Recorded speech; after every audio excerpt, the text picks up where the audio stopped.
presentador. Para que aplaudamos la gente.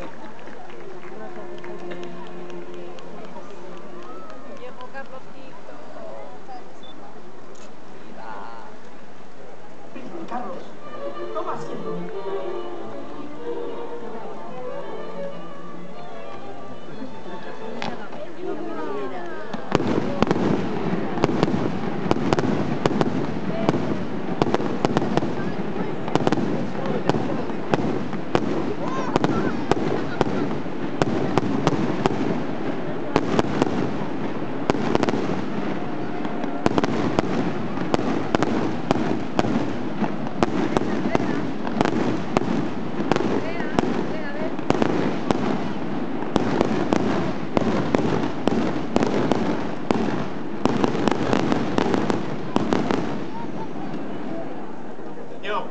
Habéis de saber que el trono que has de tener son los brazos de estos hombres, los mismos que con afán y valentía echaron de esta tierra un día al temido musulmán.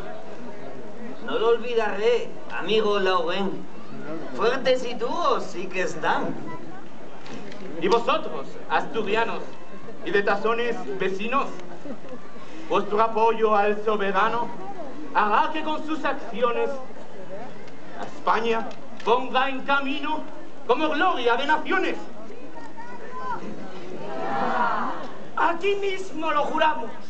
¡Viva el príncipe de Asturias! ¡Hijo de nuestra reina Juana! ¡Nuestro nuevo soberano!